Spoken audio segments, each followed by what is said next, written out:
The 4J School Board will decide tonight whether to add a $70 million bond measure to this May's ballot. Good evening, I'm Brandy Smith. And I'm Kate Renner. That same election will also feature a vote on an income tax for schools. So what are the chances voters will approve both? KEZI 9 News reporter Stacia Kalinowski joins us live to break it down for us. Stacia?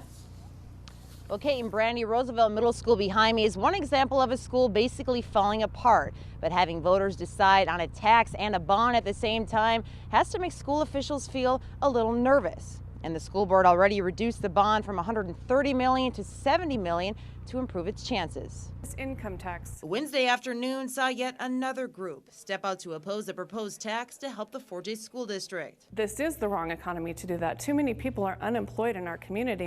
Jennifer Solomon not only thinks it's the wrong time for a new tax, but also says having it side by side next to a bond for school improvements could just make things worse than they are now. I think that having those two issues on the ballot will frustrate voters, and they're more likely to just vote no, no. The 4J School Board Chair Craig Smith begs to differ. Their source of revenue is different, and the application of revenue is different.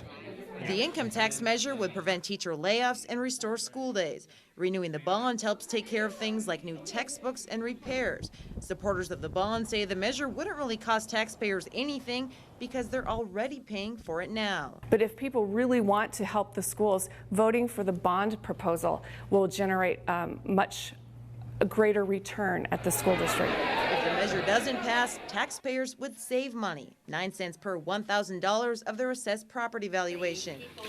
As for the income tax measure, any Eugene household making $40,000 a year or more would pay in.